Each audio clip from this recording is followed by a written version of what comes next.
প্রকৃতি আমাদেরকে কত কিছুই না দিয়েছে, বলা যেতে পারে দু হাত তুলে দিয়েছেন। তবে আমরা কি সবটা যত্নে রাখতে পারি? তা তো পারি না। কত গাছ আমরা ধ্বংস করছি, তবুও প্রকৃতি কিন্তু কৃপণ নন, তাই প্রচুর কিছু দিচ্ছেন। আর যদি বলি প্রকৃতির সব থেকে সুন্দর জিনিসগুলোর মধ্যে পাখি কিন্তু অন্যতম। সেই পাখির প্রাচীন যে অভয়ারণ্য কোথায় অবস্থিত জানেন? মানে ভারতের সব থেকে প্রাচীন পাখির অভয়ারণ্য সেটা অবস্থিত কোথায় বলুন তো? একটু যদি হিন্টস দিই তাহলে কি বলতে পারবেন? উত্তর ভারতে কিন্তু নয়, মানে দক্ষিণ ভারতে। দক্ষিণ ভারতের তামিলনাড়ুর চেঙ্গলপট্টু জেলায় অবস্থিত এই পাখির প্রাচীন অভয়ারণ্যটি নাম কি জানেন?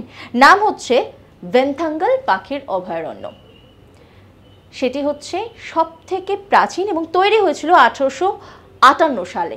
30 হেক্টর জমি জুড়ে তৈরি হয়েছিল এই পাখির অভয়ারণ্য। মানে ভাবতে পারেন কত বড় এই পাখির অভয়ারণ্য।